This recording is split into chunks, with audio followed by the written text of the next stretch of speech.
Di Kota Palembang telah resmi dilaunching oleh Bapak Cahyokumolo selaku Menteri Pendayagunaan Aparatur Negara dan Reformasi Birokrasi. Proses ini sangat panjang karena komitmen yang dibangun pemerintah Kota Palembang, dalam ini saya mewakili wali kota dengan Deputi Layanan Publik Prof. Diana Talisa.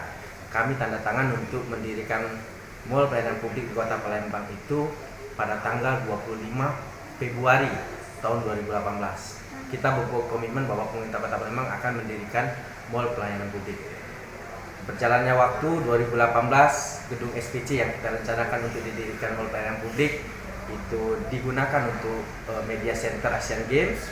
Proses pembangunan baru bisa kita lakukan di 2019 selama 1 tahun penuh anggaran. Kita laksanakan kegiatan pembangunan, dari pembangunan fisik, infrastruktur, pengadaan peralatan dan lain sebagainya. Setelah selesai sesungguhnya di akhir tahun anggaran 2019. Di bulan Februari tahun 2020 kita sudah coba soft launching beberapa instansi yang memberikan layanan di Mall Pelayanan Publik telah bergabung memberikan layanannya. Kita uji coba terlebih dahulu di bulan Februari, tapi apa yang dikata Maret kita sudah kena pandemi. Akhirnya beberapa OPB dan instansi yang memberikan layanan di MPP pada saat itu menarik diri dari layanan dikarenakan pandemi COVID-19. Seyogyanya kita merencanakan kalau tidak ada halang rintang itu idealnya di sebelum bulan puasa sekitar bulan April atau Mei kita launching. Akhirnya baru terlaksana 27 November tahun 2020. Alhamdulillah telah tergabung 28 unit layanan dengan jumlah jenis layanan itu 373 layanan. Apa yang jadi pembeda antara MPP Kota Palembang dengan MPP lainnya? Yang pertama adalah kita memiliki gedung yang cukup luas, 12.000 meter persegi dengan lahan di atas lahan 2 hektar. Itu menjadikan kita MPP terbesar di Indonesia. Dari 30 kita MPP 30 yang diresmikan, kita menjadi MPP yang terbesar. Dan alhamdulillah kita coba melengkapi layanan di MPP kita. Kita bisa dikatakan MPP terlengkap karena kita memiliki drive-thru, SIM dan STNK. Kita juga memiliki anjungan Dukcapil Mandiri.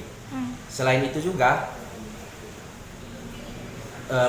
kantor perwakilan Ombudsman membuka layanan di MPP.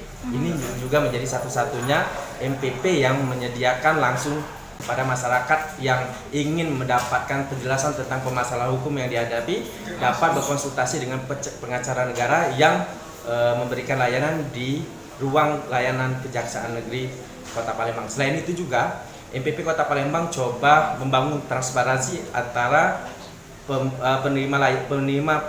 pemohon perizinan dengan tim teknis. Kami menyediakan ruang konsultasi tim teknis di mana ketika harus ada pertemuan antara pemohon perizinan dengan tim teknis yang memberikan rekomendasi, kami menyediakan ruang konsultasi yang terdokumentasi secara digital. Gambar terekam, suara terekam. Hal ini dalam rangka memastikan bahwa antara pemohon dan pemberi perizinan tidak adanya transparansi.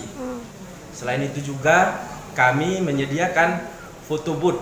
Photo booth yang dimaksudkan adalah ketika masyarakat yang mengurus perizinan ataupun mengurus dokumen apapun terkait dengan semua unit layanan yang ada di MPP, ketika mereka tidak memiliki pas foto dan dalam mengurus dokumennya harus membutuhkan pos foto, mereka dapat mengambil foto di sana dan file fotonya langsung terdistribusi ke seluruh komputer layanan yang ada di Mall Pelayanan Publik. Kami terus coba berinovasi, memberikan layanan yang terbaik. Kami berharap dengan semangat melayani sepenuh hati, melayani dengan hati, kami bisa memenuhi apa yang menjadi kebutuhan masyarakat di Kota Palembang. Artinya di 2021 sudah resmi beroperasi secara lengkap ya Pak? Sejak di launching sudah beroperasi secara lengkap. Oke. Harapannya mungkin di tahun mendatang Pak dengan kondisi pandemi ini juga gimana mungkin targetnya? Ya memang keberadaan MPP ini yang diharapkan adalah bagaimana kemudahan dalam mendapatkan dokumen layanan, kemudahan dalam mendapatkan dokumen perizinan di Kota Palembang, mampu makin menggeliatkan lagi investasi dan mendorong setidak-tidaknya bahwa kemudahan dalam berusaha itu ada di Kota Palembang. Siap. Kita juga memiliki anjungan Dukcapil Mandiri. Selain itu juga kantor perwakilan ombudsman membuka layanan di MPP. Ini juga menjadi satu-satunya MPP yang menyediakan langsung unit layanan pengaduan, dalam hal ini Ombudsman RI. Selain itu juga di MPP Kota Palembang tidak hanya menggunakan APBD, kita juga mendapatkan CSR dari beberapa instansi seperti Bank Sunsebabel membangunkan gerai UMKM untuk pelaku usaha. Jadi gerai UMKM yang kita sediakan di MPP diperuntukkan kepada kawan-kawan UMKM untuk mendisplay produknya.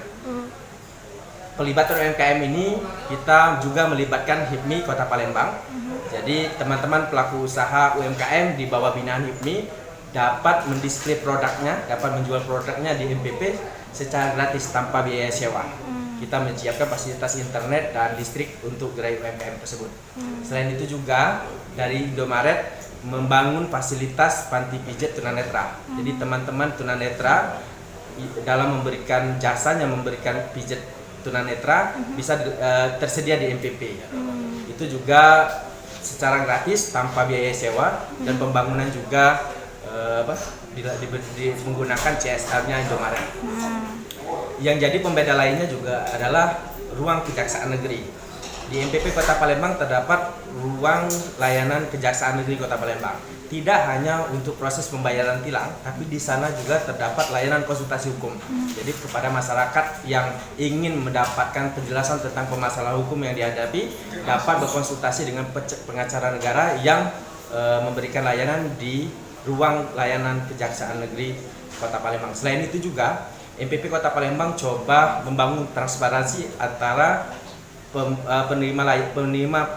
pemohon perizinan dengan tim teknis. Kami menyediakan ruang konsultasi tim teknis, di mana ketika harus ada pertemuan antara pemohon perizinan dengan tim teknis yang memberikan rekomendasi, kami menyediakan ruang konsultasi yang terdokumentasi secara digital. Gambar terekam, suara terekam. Hal ini dalam rangka memastikan bahwa antara pemohon dan pemberi perizinan tidak adanya transparansi. Selain itu juga kami menyediakan foto booth. Foto booth yang dimaksudkan adalah ketika masyarakat yang mengurus perizinan ataupun mengurus dokumen apapun terkait dengan semua unit layanan yang ada di MPP, ketika mereka tidak memiliki